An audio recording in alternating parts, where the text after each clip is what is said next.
Peter Burke. 4. A Escola dos Análises. 1929-1989. A Revolução Francesa da Historiografia. 5. Os análises numa perspectiva global. 1. A acolhida aos análises. É tempo de examinar a carreira do movimento dos análises além fronteiras, não só da França mas também da própria ciência histórica. A história a ser contada brevemente não será apenas um relato da expansão do Evangelho no exterior. Na verdade, os análises tiveram uma má recepção em muitos lugares. Meu objetivo é antes descrever a variedade de respostas à nova história, não somente louvores e críticas, mas tentativas de colocar os instrumentos criados pelos análises a serviço de diferentes áreas, tentativas que, algumas vezes, revelaram fraquezas na concepção original. Em função da extensão da área a ser coberta, a descrição será inevitavelmente seletiva e impressionista. Os análises no estrangeiro antes da Segunda Guerra Mundial. Os análises já tinham aliados e simpatizantes no exterior, de Henri Pirenne, na Bélgica, a R.H. Taverner, na Grã-Bretanha. Foi somente na era de Braudel, porém, que a revista e o movimento tornaram-se conhecidos em toda a Europa. O Mediterrâneo naturalmente atraiu leitores daquela parte do mundo. A tradução italiana do livro de Braudel apareceu, como a espanhola, em 1953. 2 italianos, Ruggiero Romano e Alberto Tenenti, estavam entre os colaboradores mais próximos de Braudel. Alguns dos mais destacados historiadores italianos da década de 50 eram amigos de Febvre e simpatizavam com o movimento dos análises. Eles vão desde Armando Sapori, historiador dos mercadores italianos medievais, a Délio Cantimori, que partilhava do interesse de Febvre nos heréticos do século XVI. A enorme história da Itália, lançada pelo editor Giulio Rinaldi em 1972, está centrada no desenvolvimento na longa duração, presta homenagem a Bloch no título do primeiro volume e inclui um longo ensaio de Braudel. Na Polônia, apesar da predominância oficial do marxismo, ou talvez por isso mesmo, os historiadores de longa data demonstraram um grande entusiasmo pelos análises. Nas universidades polonesas anteriores à guerra, havia um interesse tradicional pela história social e econômica. Jan Rutkowski colaborou nos análises na década de 30 e fundou uma revista similar. Um grande número de historiadores poloneses estudou em Paris. Bronisław Geremek, por exemplo, um destacado medievalista muito conhecido por seus estudos sobre os urbanos pobres e muito mais conhecido por ser conselheiro de Lech Walesa. Os poloneses demonstraram um interesse considerável pela história das mentalidades. O Mediterrâneo foi traduzido para o polonês e serviu de inspiração para um estudo polonês sobre o Báltico, publicado pelo Centre de Recherches Historiques, em sua coleção Cahiers des Annales Malovistes, 1972. Um interesse maior foi provocado pelo famoso ensaio de Braudel sobre a história e as ciências sociais Braudel, 1958, Conf. Polmia, 1978. Sua influência pode ser constatada numa das mais notáveis obras históricas do pós-guerra polonês, A Teoria Econômica do Sistema Feudal, 1962, de Witold Kula, um historiador a quem Braudel dedica um especial tributo ao descrevê-lo como mais inteligente do que o Braudel, 1978, p. 250. Nesse livro, Kula faz uma análise econômica dos latifúndios poloneses nos séculos 17 e 18. Mostrou que o comportamento econômico dos proprietários de terras poloneses era o oposto do que previa a economia clássica.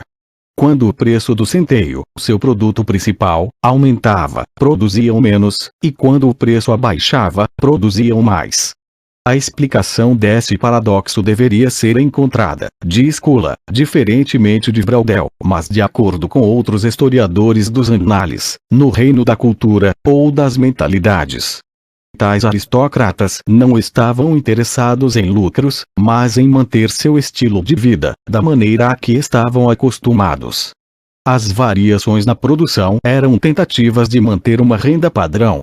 Seria interessante imaginar as reações de Karl Marx a essas ideias. Kula, 1962. Na Alemanha, por outro lado, a história política permaneceu predominante nos anos 50 e 60. Dada a importância das novas abordagens históricas na época de Schmoller, Weber e Lamprecht, discutidas na abertura deste estudo, pode parecer estranha essa dominância. Contudo, depois das experiências traumáticas dos anos 1914, 18 e 1933, 45, torna-se difícil negar a importância quer da política, quer dos acontecimentos. Em consequência, as principais controvérsias históricas concentrarão-se em Hitler e no papel desempenhado pela Alemanha nas duas guerras mundiais. Foi somente quando a geração do pós-guerra chegou à maturidade, na década de 70, que o interesse modificou-se em direção à história cotidiana Alltagsgeschichte, a história da cultura popular e a história das mentalidades, conferir Hirgers, 1975. A Inglaterra, pelo menos nas décadas de 40 e 50, foi também um bom exemplo do que Braudel denominava recusa a tomar emprestado. Mark Bloch era visto mais como um competente historiador econômico da Idade Média do que o representante de um novo estilo de história, enquanto Febvre era pouco conhecido, mais entre os geógrafos do que entre os historiadores. Na sua primeira edição, o Mediterrâneo de Braudel não foi discutido nem na English Historical Review, nem na Economic History Review. Antes dos anos 70, traduções dos livros dos historiadores dos Annales eram extremamente raras. A exceção à regra foi Mark Bloch. Pode-se dizer que o interesse de Bloch pela história inglesa e sua propensão a afirmações reticentes, tão diferente do comportamento de Lucien Febvre, permitiu-lhe ser visto como uma espécie de inglês honorário. As razões da ausência de traduções podem ser encontradas nas resenhas sobre os principais livros da escola, feitas nas revistas inglesas do Times Literary Supplement ao English Historical Review. Nelas, seus autores referiam-se, um após o outro, ao que denominavam o afetado e irritante estilo dos Annales, o estilo excêntrico legado por Lucien Febvre, ou o jargão esotérico que sugere, às vezes, que os autores da sexta seção escrevem apenas para serem entendidos entre si. Aqueles que apoiavam, na Inglaterra, no início da década de 60, os Annales, possuíam um sentimento de pertencerem a uma minoria acrética, tal como os que apoiavam Bloch e Febvre, nos anos 30, na França. Termos como conjuntura e mentalidades coletivas mostraram-se virtualmente impossíveis de serem traduzidos e extremamente difíceis de serem compreendidos pelos historiadores ingleses, sem se falar na aceitação. Suas reações, intrigadas, desconfiadas ou hostis, lembram as de seus colegas filósofos em relação às obras de Sartre e Merleau-Ponty. Os ingleses achavam, nem pela primeira nem pela última vez, que simplesmente eles não falavam a mesma língua. A diferença entre a tradição inglesa empirista e seu individualismo metodológico e a tradição teórica francesa e o solismo inibia qualquer contato intelectual. Na Inglaterra, desde os tempos de Herbert Spencer, ou mesmo antes, pressupunha-se que entidades coletivas como sociedades são fictícias, enquanto os indivíduos existem. As conhecidas afirmações de Durkheim sobre a realidade do social foram escritas para demolir as pressuposições de Spencer e sua escola. Outro exemplo dramático dessa disputa data dos anos 20, quando o psicólogo de Cambridge, Frederick Bartlett, criticou o famoso estudo de Maurice Albach da estrutura social da memória, por criar uma entidade fictícia, a memória coletiva Bartlett, 1932. Ainda hoje pode-se ouvir historiadores ingleses criticarem a história das mentalidades coletivas em termos semelhantes. Seria fácil multiplicar os exemplos das variações regionais na acolhida à nova história. Inclusive a relação entre os Annales e o marxismo diferiu de lugar para lugar. Na França, a simpatia pelo marxismo se acompanhava, geralmente, de uma certa distância em relação aos Annales, apesar da lealdade dúplice de Labrousse, Villars, Agulhon e Vauvel. Na Inglaterra, ao contrário, os marxistas, especialmente Eric Hobsbawm e Rodney Hilton, estavam entre os primeiros a saudar os Annales. Hobsbawm, 1978. Pode-se entender essa acolhida em termos de estratégia intelectual. Os Annales eram um aliado na luta contra o domínio da história política tradicional. É possível também que os marxistas estivessem impressionados com a afinidade entre a sua história e a dos franceses, não somente devido à ênfase nas estruturas e na longa duração, mas também por sua preocupação com a totalidade, um ideal que foi de Marx antes de ser de Braudel. A afinidade tornou-os mais receptivos à mensagem dos anales. Na Polônia, a institucionalização de uma forma de marxismo significou que suas relações com os anales seguiram outro padrão. 117. Os anales e outros campos da história. Um outro aspecto da influência dos anales é a difusão de conceitos, abordagens e métodos, de um período histórico para outro, de uma região para outra. O movimento tem sido dominado por estudiosos do início da Europa moderna, Febvre, Braudel, Leroy Ladurie, seguidos de perto por medievalistas, Bloch, Dobie, Le Goff. Houve muito menos obras dessa espécie sobre o século XIX, como já vimos, enquanto em relação à história contemporânea tem se afirmado com bastante convicção que os anales nenhum impacto tiveram. Não é casual. A importância da política na história do século XX inviabiliza a aplicação do seu paradigma ao período, a menos que seja o modificado. A conclusão paradoxal a que chegou um observador alemão simpático ao movimento é a de que uma história, ao estilo dos anales, sobre a história de nosso século é, ao mesmo tempo, necessária e impossível. Se for escrita, não será história ao estilo dos anales. Mas a história contemporânea não pode continuar a ser escrita sem os anales. Vaeselin, 1978. No outro extremo do espectro cronológico, a semelhança entre algumas obras recentes de história antiga e o paradigma dos anales é óbvia. Se essa semelhança decorre do impacto ou da afinidade é mais difícil determinar. Uma tradição durkheimiana nos estudos clássicos existia muito antes da fundação dos anales, tradição exemplificada pelo amigo de Bloch, Gernet, na França, e na Inglaterra, por um grupo de classicistas, em Cambridge, devotado a esses estudos, tais como Jane Harrison e F.M. Cornford, que leu Durkheim e Levi-Brauer e procurava traços da mentalidade primitiva entre os gregos antigos. Na época de Estrasburgo, como vimos, o historiador de Roma, André Piganiol, participava do grupo dos anales. Hoje, destacados historiadores da antiguidade, como Jean-Pierre Vernant e Pauveine, fundamentam-se na psicologia, na sociologia e na antropologia, visando interpretar a história da Grécia ou de Roma, de uma maneira paralela a Febvre e Braudel, se é que não seguem exatamente seu exemplo. Vernant, por exemplo, preocupa-se com a história de categorias como o espaço, tempo e a pessoa. Vernant, 1966. Veine escreveu sobre os jogos romanos, apoiando-se nas teorias de Maus e Polanyi, Veblen e Weber, e analisou o financiamento dos jogos em termos de doação, redistribuição, consumo conspícuo e corrupção política. Veine, 1976. De maneira geral, a história do mundo exterior à Europa permaneceu relativamente afastada dos análises. Os historiadores da África, por exemplo, mostraram até agora pouco interesse nessa abordagem, com exceção do antropólogo belga Jean Vancina, que utilizou a distinção temporal braudeliana, curta, média e longa duração, como alicerce de seu estudo sobre a tribo Cuba da África Central. Vancina, 1978.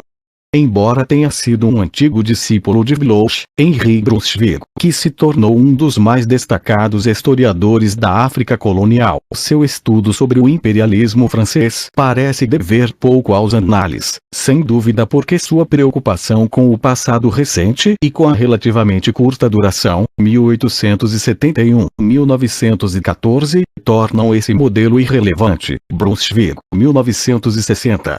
Quanto à Ásia e América, as coisas são ainda mais complicadas. Embora existam sinais de um interesse crescente nessa abordagem e 4 membros do grupo convidados a participar de uma conferência sobre a nova história, realizada em Nova Delhi, em 1988, os historiadores indos pouco se aproveitaram dos análises. O mais criativo grupo de historiadores hindus, que navegam sob a bandeira dos estudos subalternos, conhecem bem a tradição francesa, mas preferem um marxismo aberto. De novo, apesar do interesse de Bloch no Japão e o entusiasmo geral dos japoneses pelas tendências intelectuais ocidentais, não é fácil assinalar um estudo de história japonesa, dentro da tradição dos análises. Um certo número de historiadores japoneses estudou na Altes Épodes, mas todos trabalham com a história da Europa. Historiadores de outras partes da Ásia estão um pouco mais próximos dos análises. Um estudo recente sobre o sudeste da Ásia, escrito por um historiador australiano, intenta uma história total da região de 1450 a 1680 e toma como modelo a obra de Braudel sobre a cultura material e a vida cotidiana, Reid, 1988. Alguns historiadores franceses da China estão próximos, em espírito, dos análises.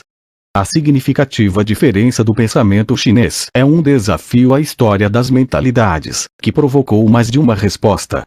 Um dos companheiros de escola de Marc Bloch, o sinologista Marcel Granet, compartilhou de seu entusiasmo por Durkheim e escreveu um excelente estudo na visão de mundo chinesa, fundamentado em seu pensamento, enfatizando o que chamava de pensamento pré-lógico e a projeção da ordem social sobre o mundo natural. Granet, 1934.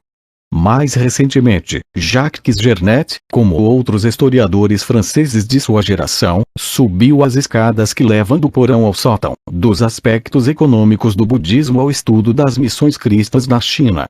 Seu novo estudo sobre a missão cristã, nos séculos XVI e XVII, pode ser descrito com propriedade como uma história das mentalidades ao estilo dos análises. Gernet, 1982.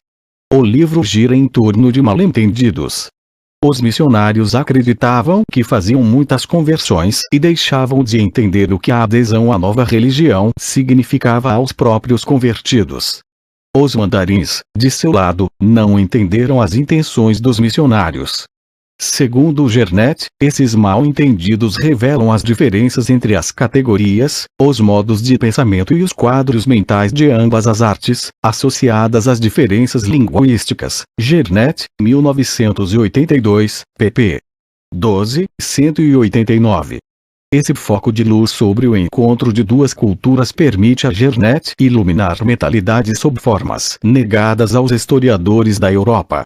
O que Braudel teria descrito, do exterior, como um caso de recusa a tomar emprestado, é interpretado, por Gernet, a partir do seu interior.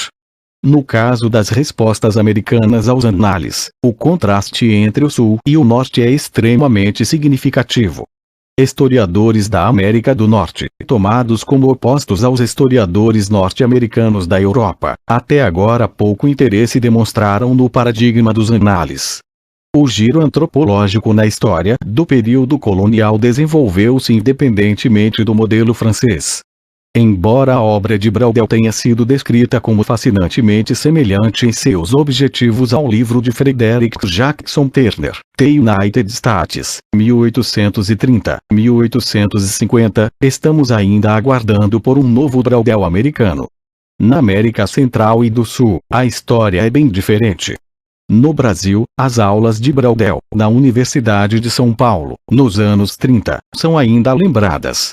A famosa trilogia sobre a história social do Brasil do historiador sociólogo Gilberto Freire, que conheceu Braudel nessa época, trabalha com tópicos como família, sexualidade, infância e cultura material, antecipando a nova história dos anos 70 e 80. A representação de Freire da Casa Grande como um microcosmo e como metáfora da sociedade híbrida, agrária e escravocrata impressionou Braudel, que o citou em sua obra. Novamente, como uma série de estudos recentes indica, alguns historiadores dos impérios espanhol e português na América tomam, de fato, o paradigma dos análises seriamente. Um bom exemplo é o livro de Nathan Vastel, La Vision des Varincos, 1971, uma história dos anos iniciais do Peru colonial do ponto de vista dos índios. Sob diversos aspectos, esse estudo se assemelha aos trabalhos dos historiadores dos análises sobre a Europa. Ele lida, sucessivamente, com a história econômica, social, cultural e política. É obviamente um exemplo de história do ponto de vista das classes subalternas, tendo muito o que dizer sobre as revoltas populares. Emprega o método regressivo associado a Mark Bloch, partindo do estudo de danças contemporâneas que representam a conquista espanhola, como um meio de recuperar as reações indígenas originais. Toma emprestados conceitos da antropologia social, especialmente o de aculturação, um termo posto em circulação na França pelo historiador dos Annales Alphonse Dupont.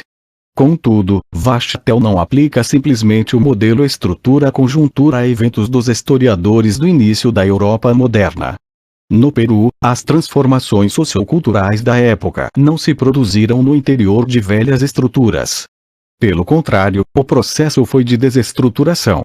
A preocupação do autor com esse processo confere ao seu livro uma qualidade dinâmica e mesmo trágica, que, inclusive, Les Paysans de Languedoc não pode igualar. Os Annales e outras disciplinas A acolhida aos Annales nunca se confinou às fronteiras da história. Um movimento que se fundamentou em tantas das ciências do homem atraiu naturalmente o interesse dessas disciplinas. Embora seja difícil mapear a influência da história sobre a sociologia, por ser a primeira menos teórica do que a segunda, vale a pena tentar a empresa. No desenvolvimento intelectual de Foucault, por exemplo, a nova história francesa desempenhou um papel significativo. Foucault caminhou em linhas paralelas às da terceira geração dos Annales. Da mesma maneira que ela, estava preocupado em ampliar os temas da história. Ele tinha algo a ensinar-lhes, como já vimos, mas havia o que deles aprender, também. O débito de Foucault em relação aos Annales pode ter sido menor do que deve a Nietzsche, ou aos historiadores da ciência, como Georges Canguilhem, através de quem tomou conhecimento da noção de descontinuidade intelectual, mas é mais substancial do que ele próprio jamais admitiu. O que Foucault gosta de denominar sua arqueologia, ou a sua genealogia, tem, pelo menos, uma semelhança familiar com a história das mentalidades. Ambas as abordagens mostram uma grande preocupação com tendências de longa duração e uma relativa despreocupação com pensadores individualizados. Foucault não aceitava na abordagem dos Annales, em relação à história intelectual, o que considerava a ênfase excessiva na continuidade. Foucault, 1969. Era precisamente em sua vontade de ir até o fundo dos problemas e em discutir como as visões de mundo se modificam que Foucault diferia mais agudamente dos historiadores das mentalidades.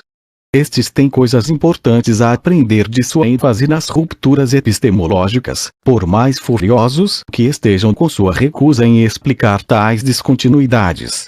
Na altura dos anos 70, se não mesmo antes, era possível encontrar arqueólogos e economistas lendo Braudel a respeito de cultura material, pediatras discutindo os pontos de vista de Harry sobre a história da infância, e folcloristas escandinavos debatendo lendas folclóricas com Leroy Ladurie. Alguns historiadores da arte e críticos literários, especialmente nos Estados Unidos, citam também os historiadores dos Annales em seu próprio trabalho, que consideram, como parte de um empreendimento comum, algumas vezes descrito como uma antropologia literária ou uma antropologia da cultura visual. Em três ciências, em especial, existe um considerável interesse na abordagem dos Annales.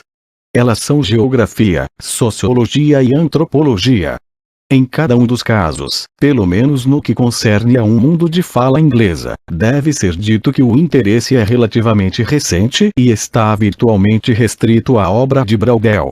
É conveniente iniciar-se este balanço pela geografia, pois houve um tempo, mesmo na França, em que os geógrafos tomaram um movimento mais seriamente do que a maioria dos historiadores. Dobé, 1987. As afinidades entre a geografia histórica de Vidal de Lablache e a geohistória de Braudel já foram discutidas e são bastante óbvias. Uma das consequências do surgimento do Império de Braudel foi, contudo, o declínio da geografia histórica como disciplina, em virtude da concorrência com os historiadores. Talvez possa afirmar-se a mesma coisa em relação à sociologia e à antropologia históricas, na França. Baker, 1984. Em outras partes, a situação é mais complicada.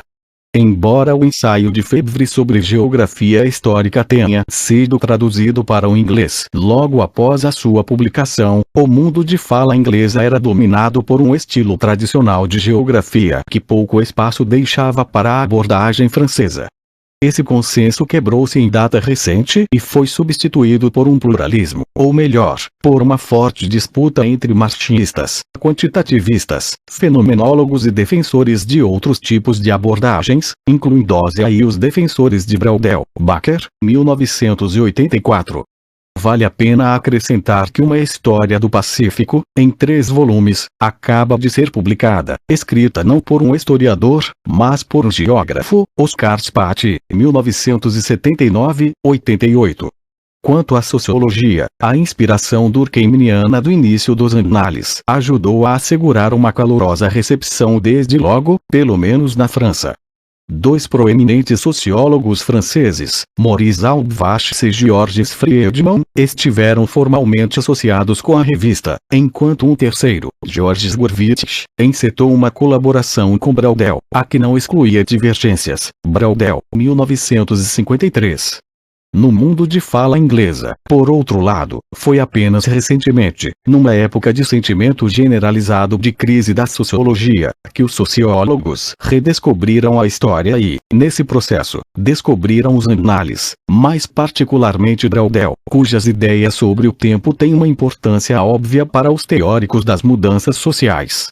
Como aconteceu com os historiadores, os sociólogos marxistas, como Norman Birnbaum e o Manuel Wallerstein, diretor do Centro Fernand Braudel, em Binghamton, estavam entre os primeiros a voltarem sua atenção para os Annales, mas hoje esse interesse está muito mais difundido.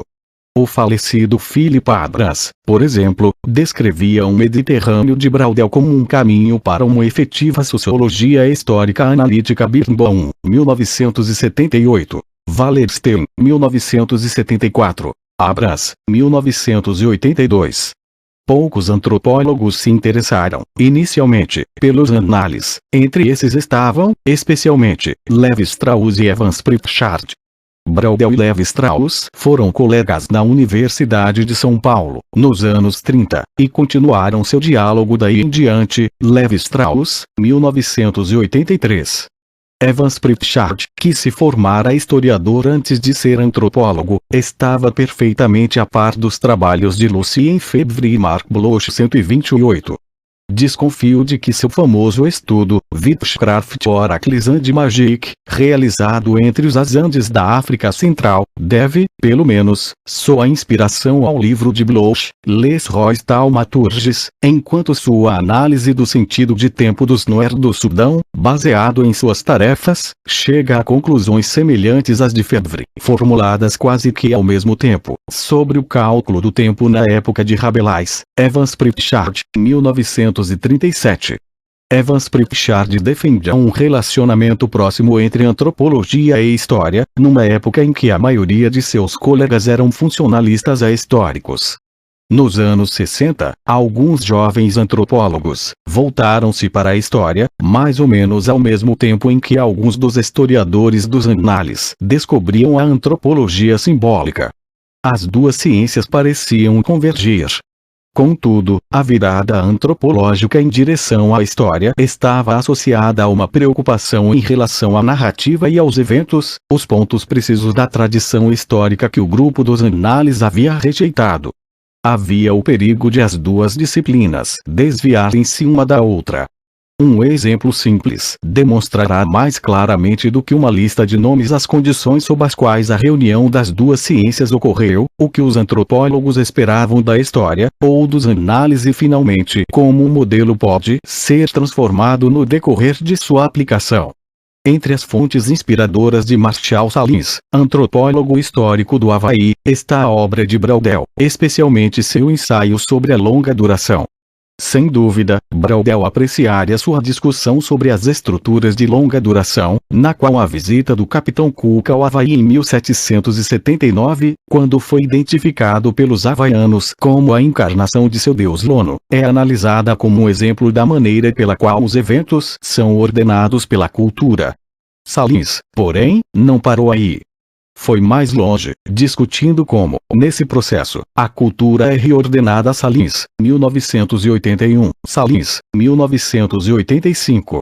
Tendo se apropriado de uma ideia de Braudel, ele a subverte, ou, pelo menos, a transforma, argumentando que um evento, a visita de Cook ou, mais genericamente, o encontro entre havaianos e europeus, produziu transformações estruturais na cultura havaiana. Por exemplo, a crise do sistema de tabus, mesmo quando a estrutura era preservada com uma inversão de seus valores. Seria muito difícil negar a relevância potencial desse modelo revisado para a análise, digamos, das consequências socioculturais da Revolução Francesa. Eis que a bola retorna ao campo dos historiadores. 2. Um balanço final. É chegado o momento de fazer e tentar avaliar as contribuições dos historiadores dos análises durante 3 gerações, discutindo 2 questões em particular. Qual a originalidade e qual o valor de sua nova história? Como vimos, a revolta de Febvre e Bloch contra o domínio da história dos acontecimentos políticos foi apenas uma de uma série de rebeliões semelhantes. Seu principal objetivo, a construção de uma nova espécie de história, foi compartilhado por muitos pesquisadores durante um longo período. A tradição francesa, de Michelet Fustel de Coulanges à Année sociologique, Vidal de Lablache e Henri Berro, é bastante conhecida. De outro lado, as tradições alternativas são geralmente subestimadas. Se um clarividente, em 1920, previsse que um novo estilo de história em breve se desenvolveria em algum lugar na Europa, a localização óbvia para que isso acontecesse seria a Alemanha, não a França. A Alemanha de Friedrich Ratzel, Karl Lamprecht e Max Weber. Virtualmente todas as inovações associadas a Febvre, Bloch, Braudel e Labrousse têm precedentes ou paralelos, dos métodos comparativo e regressivo à preocupação com a colaboração interdisciplinar, com métodos quantitativos, com mudanças na longa duração. Nos anos 30, por exemplo, Ernest Labrousse e o historiador alemão Walter Abel estavam trabalhando independentemente na história quantitativa dos ciclos agrícolas, tendências e crises. Abel, 1935. Na década de 50, o ressurgimento da história regional na França tem um paralelo no ressurgimento da história local na Inglaterra, vinculada à escola de W. G. Hoskins, um discípulo de Tavener, cujos livros incluem um estudo da construção da paisagem inglesa e uma história socioeconômica, na longa duração, quase 900 anos, de uma vila de Leicestershire, Wigston-Magna, Hoskins, 1955,1957. O entusiasmo dos historiadores franceses pelos métodos quantitativos, seu abandono em favor da microhistória e da antropologia, seguiam em paralelo a movimentos existentes nos Estados Unidos e em outras partes do mundo. Se as inovações individuais relacionadas aos análises têm precedentes e paralelos, sua combinação, não. Também é verdade que os movimentos paralelos de reforma e renovação da história foram em grande parte insucessos, de Karl Lamprecht, na Alemanha, a nova história de J. H. Robinson, nos Estados Unidos.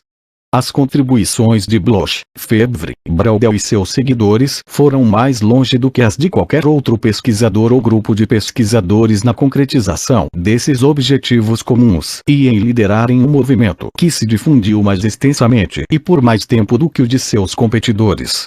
É bem possível que o historiador do futuro tenha condições de oferecer explicações desse sucesso em termos de estrutura e conjuntura, valorizando, por exemplo, o fato de sucessivos governos franceses financiarem pesquisa histórica, ou a eliminação da competição intelectual alemã, durante as 2 guerras mundiais 131. Difícil é desprezar as contribuições individuais de Bloch, Febvre e Braudel. Embora este livro seja dedicado a algumas novas tendências historiográficas, não gostaria de pressupor que a inovação é desejável por si mesma. Concordo, com toda a sinceridade, com uma crítica recentemente publicada que afirma que a nova história não é necessariamente admirável simplesmente por ser nova, nem a velha desprezível por ser velha. Em Milfar, 1987. É tempo, pois, de considerar, em conclusão, o valor, o custo e o significado das contribuições coletivas dos análises. fazer isso e como que redigir um obituário. De fato, a imagem não é totalmente inadequada. Embora a Ecolides Altitudes ainda permaneça e possua historiadores de qualidade, que se identificam com a tradição dos anales, não seria demasiado dizer-se que o movimento efetivamente acabou. De um lado, encontramos membros do grupo dos anales redescobrindo a política e mesmo o acontecimento. De outro, vemos tantos pesquisadores de fora inspirados pelo movimento ou indo na mesma direção por razões próprias que termos como escola e mesmo paradigma estão perdendo o sentido. O movimento está se dissolvendo, em parte, como resultado de seu sucesso. O movimento pode não ter sido tudo para todos, pois foi seguramente interpretado de várias maneiras. Os historiadores tradicionais tenderam a interpretar seus objetivos como a total substituição de uma espécie de história por outra, relegando a história política e, especialmente, a história dos acontecimentos políticos ao ferro velho. Estou longe de acreditar que essa tenha sido a intenção de Febvre ou Bloch. Inovadores são frequentemente abrasados pela crença de que o que ainda não foi tentado merece ser tentado, antes do que pela determinação de impô-lo a todos. De qualquer maneira, a história política pode defender-se em sua época. Depois, a situação modificou-se. Braudel sempre se proclamou um pluralista e gostava de afirmar que a história tem 1000 faces, mas foi sob seu domínio que os fundos de pesquisa foram dirigidos para a nova história em prejuízo da velha. Foi o momento dos historiadores políticos serem marginalizados. Se observarmos os anales de uma perspectiva global, contudo, é melhor avaliá-lo como um paradigma, ou, talvez, um grupo de paradigmas, mais do que o paradigma da ciência histórica. Talvez seja útil examinar os usos e as limitações desse paradigma em diversas áreas da história, geográfica, cronológica e tematicamente definidas. A contribuição dos anales pode ter sido profunda, mas foi também profundamente desigual. Como vimos anteriormente, a França foi consagrada a maior parte de sua atenção. No rastro de Braudel, um número substancial de estudos foi realizado sobre o mundo mediterrâneo, especialmente sobre a Espanha e a Itália, Aimard, Ben Nassar, Chauno, Delille, Delumeal, Georgelin, Clapis, Lapere. A contribuição do grupo à história das Américas espanhola e portuguesa foi também bastante significativa. Poucos escreveram sobre outras partes do mundo. O interesse de Bloch pela história inglesa não foi acompanhado por seus sucessores. Da mesma maneira que se concentraram sobre a França, os historiadores dos anales voltaram sua atenção sobre um período, o chamado início da Idade Moderna, de 1500 a 1800, mais especificamente o Antigo Regime na França, que vai de mais ou menos 1600 a 1789. Sua contribuição para os estudos medievais foi também notável. Como já vimos, alguns historiadores da antiguidade foram companheiros de viagem dos anales. Por outro lado, o grupo dos anales deu pouca atenção ao que ocorreu no mundo depois de 1789. Charles Morazet, Maurice Agulhon e Marc Ferro fizeram o possível para preencher a lacuna, mas ela permanece ainda bastante grande. A abordagem diferenciada da história pelo grupo, especialmente a falta de importância atribuída aos indivíduos e aos eventos, está seguramente vinculada ao fato de concentrarem seus estudos no período medieval e no início da Era Moderna. Braudel não teve dificuldades em desprezar Felipe II, teria mais problemas em fazer o mesmo com Napoleão, Bismarck ou Stalin. Para um grupo que navega sob a bandeira da história torta, é de alguma maneira paradoxal examinar suas contribuições à luz do que é convencionalmente classificado como história econômica, social, política e cultural. Uma das conquistas do grupo foi subverter as categorias tradicionais e oferecer algumas novas, da história rural de Bloch, nos anos 30, e a civilização material, da década de 60, a história sociocultural dos dias de hoje. Da mesma forma, é inegável a contribuição oferecida por Labrousse e seus seguidores à história econômica. Como também é difícil negar que a política foi subestimada, por um certo tempo, nos anos 50 e 60, e ao menos por alguns membros do grupo. Um outro caminho para se avaliar o movimento dos análises é analisar suas ideias predominantes. De acordo com o estereótipo comum ao grupo, eles estavam preocupados com a história das estruturas na longa duração, utilizavam métodos quantitativos, diziam-se científicos e negavam a liberdade humana. Mesmo como descrição das obras de Braudel e Labrousse, esta visão é muito simplista, e ainda menos adequada como caracterização de um movimento, que atravessou diversas fases e incluiu um bom número de fortes personalidades intelectuais. Pode ser útil para analisar as tensões intelectuais no interior do movimento. Essas tensões podem ter sido criativas. Se foram ou não, é um caso ainda em aberto. O conflito entre liberdade e determinismo, ou entre estrutura social e ação humana, sempre dividiu os historiadores do grupo. O que distinguia Bloch e Febvre dos marxistas de seu tempo era precisamente o fato de que não combinavam seu entusiasmo pela história social e econômica com crença de que as forças sociais e econômicas tudo determinavam. Febvre era um voluntarista extremo, Bloch, um mais moderado.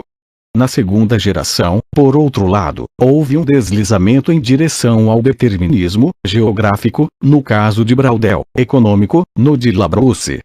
Ambos foram acusados de tirar o povo da história e concentrar sua atenção nas estruturas geográficas e nas tendências econômicas. Na terceira geração, no meio de historiadores preocupados com temas tão diversos quanto estratégias matrimoniais ou hábitos de leitura, houve uma volta ao voluntarismo. Os historiadores de mentalidades não mais assumem, como Braudel fez, que os indivíduos são prisioneiros de sua visão de mundo, mas concentram sua atenção na resistência às pressões sociais. Vovelli, 1982. A tensão entre a sociologia durkheimiana e a geografia humana de Vidal de Lablache é tão antiga que pode ser considerada como parte integrante da estrutura dos análises. A tradição durkheimiana incentivou a generalização e a comparação, enquanto a perspectiva vidaliana concentrou-se no que era único para uma região particular. Os fundadores tentaram mesclar as duas perspectivas, mas suas ênfases eram diferentes. Bloch estava mais próximo de Durkheim. Febvre, apesar de sua preocupação com a história-problema de Vidal. Na fase intermediária do movimento, foi Vidal quem prevaleceu, como as monografias publicadas nos anos 60 e 70 confirmam. Braudel não negligenciou nem a comparação nem a sociologia, contudo estava mais próximo de Vidal do que de Durkheim. Uma razão da atração da antropologia social para os historiadores da terceira geração talvez tenha sido o fato de que essa ciência, que caminha sobre as duas vias, em direção ao geral e ao particular, talvez auxilie os historiadores a encontrarem seu equilíbrio. Resumindo, quanto ao que se refere à primeira geração, vale a pena se lembrar o juízo de Braudel. Individualmente, nem Bloch nem Febvre foi o maior historiador francês do período, mas juntos o eram Braudel, 1968. Na segunda geração, é difícil pensar em um historiador da metade do século da mesma categoria de Braudel. Ainda hoje, uma parte significativa do que de mais interessante se faz em trabalhos históricos, é ainda realizada em Paris. Olhando o movimento como um todo, percebemos uma grande quantidade de livros notáveis aos quais é difícil negar o título de obras-primas. Les Rois Thaumaturges, Société Féodale, Les Problèmes de l'Incroyance, Les Méditerranée, Les Paysans de Languedoc, Civilisation et Capitalisme. Devemos lembrar também as equipes de pesquisa que foram capazes de levar adiante empreendimentos que demandariam muito tempo a um único indivíduo para levar qualquer deles a bom termo. A longa vida do movimento permitiu que os historiadores se apoiassem, através de suas obras, mutuamente, ou também reagissem contra. Nomear apenas as mais importantes contribuições da história dos análises significa escrever uma lista por si só impressionante. História-problema, história comparativa, história psicológica, geohistoria da longa duração, história serial, antropologia histórica. Da minha perspectiva, a mais importante contribuição do grupo dos análises, incluindo-se as três gerações, foi expandir o campo da história por diversas áreas. O grupo ampliou o território da história, abrangendo áreas inesperadas do comportamento humano e a grupos sociais negligenciados pelos historiadores tradicionais. Essas extensões do território histórico estão vinculadas à descoberta de novas fontes e ao desenvolvimento de novos métodos para explorá-las. Estão também associadas à colaboração com outras ciências, ligadas ao estudo da humanidade, da geografia linguística, da economia à psicologia.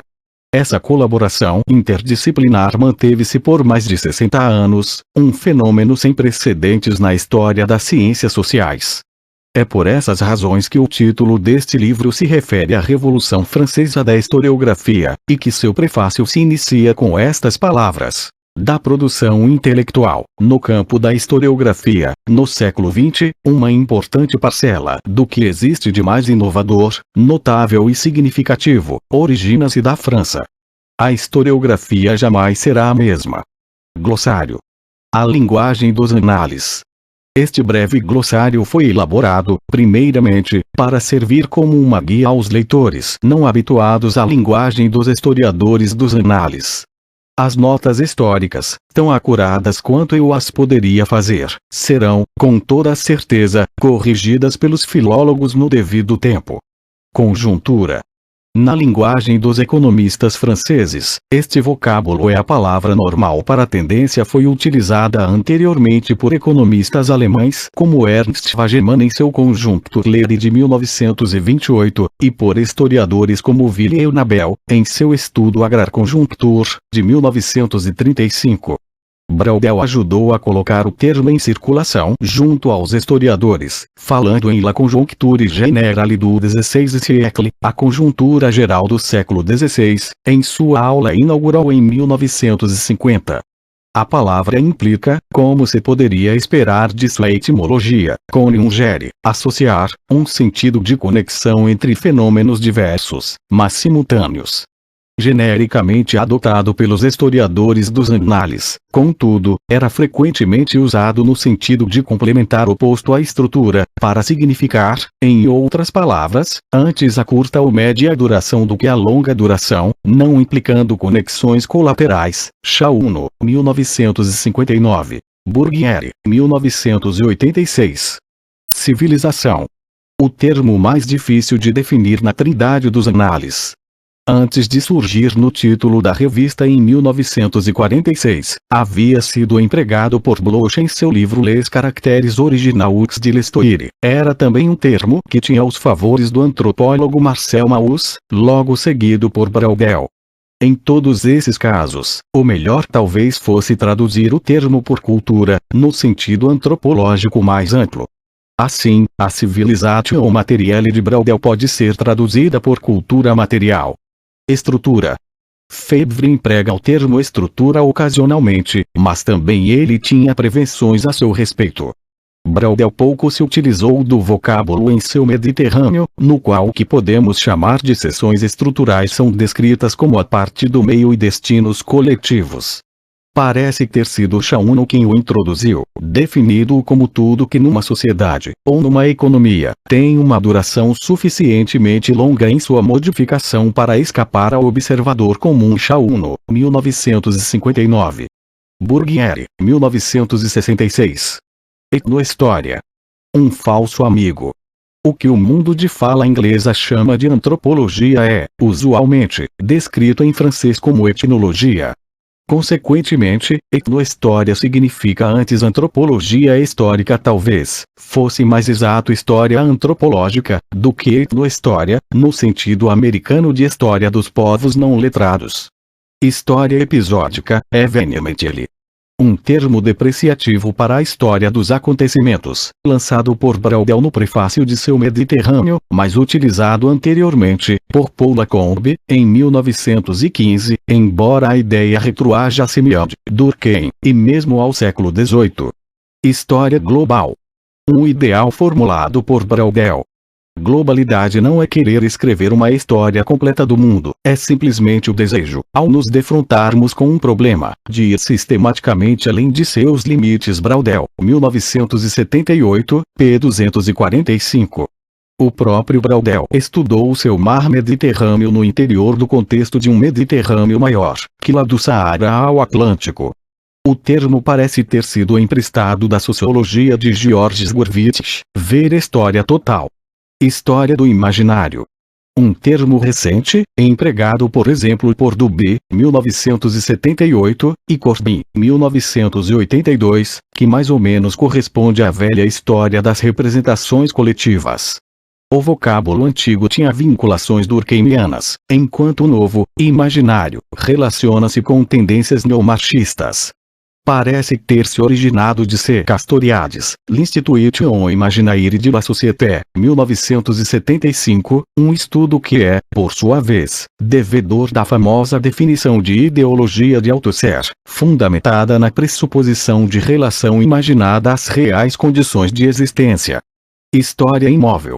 Algumas vezes traduzida como história sem movimento, ou história imóvel, expressão usada por Leroy Ladurie numa conferência sobre o ecossistema do início da França moderna, muito criticada por ter sido entendida como uma negação da existência de mudança na história. Leroy Ladurie, 1978, 27. Braudel, 1949, já havia falado de uma história quase imóvel, no prefácio de seu Mediterrâneo. História-problema.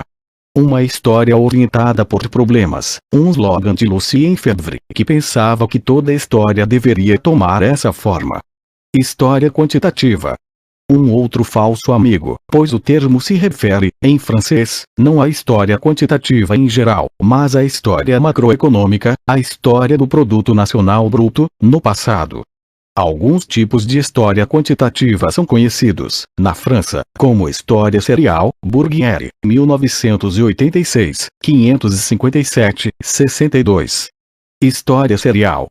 Um termo empregado por Chauno em 1960, tendo sido rapidamente apropriado por Braudel e outros, para se referirem às tendências de longa duração, pelo estudo das continuidades e descontinuidades, no interior de séries relativamente homogêneas de dados, preços de cereais, data das safras de vinho, nascimentos anuais, comungantes de Páscoa, etc. Conf. Chauno, 1970, 1973. Bourguière, 1986, 631, 3. História total. Febvre gostava de falar em história simplesmente, histoire tout court, em oposição à história econômica, social ou política. R.H. Tavener, em 1932, empregou o termo histoire intégrale, utilizando talvez um modelo francês.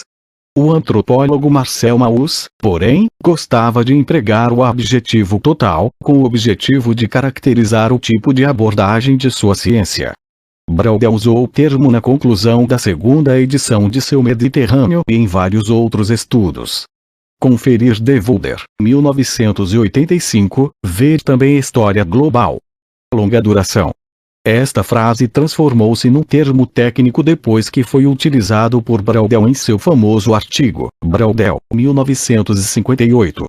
Uma concepção semelhante percorre seu Mediterrâneo, nesse livro, porém, ele escreveu uma história quase imóvel, em lugar de muito longa duração, e uma história lentamente ritmada, para mudanças ocorridas em apenas um século ou dois. Mentalidade. Ainda que Durkheim e Mauss tenham empregado ocasionalmente o termo, foi o livro de Levi Brou, La Mentalité Primitive, 1922, que o lançou na França. Assim mesmo, apesar de ter lido Levi Brou, Marc Bloch preferiu descrever seu Les Rois Thaumaturges, 1924, hoje reconhecido como uma obra pioneira na história das mentalidades, como uma história de representações coletivas, termo preferido por Durkheim, representações mentais, ou mesmo ilusões coletivas. Nos anos 30, Febvre introduziu o vocábulo instrumental intelectual, mas não obteve grande sucesso. Foi Georges Lefebvre, um historiador situado nos limites do grupo dos Annales, que cunhou a frase História das Mentalidades Coletivas. História Nova.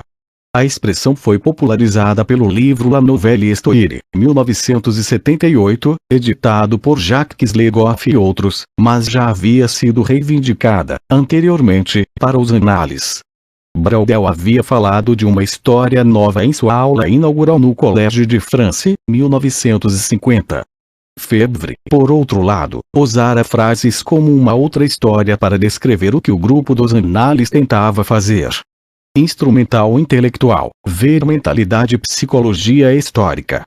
O termo foi usado por Henri Berra em 1900, ao formular o objetivo de sua recém-fundada Revue de Synthèse Historique. Bloch descrevia Les Rois, 1924, como uma contribuição à psicologia religiosa e alguns de seus últimos ensaios, sobre respostas às mudanças tecnológicas, como contribuições à psicologia coletiva.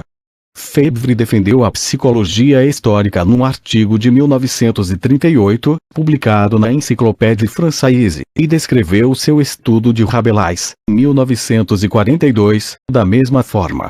Robert Mandrou subtitulou seu Introduction à la France moderne, 1961, baseado em notas deixadas por Febvre, e publicado numa coleção criada por Berra, Ensaio de Psicologia Histórica.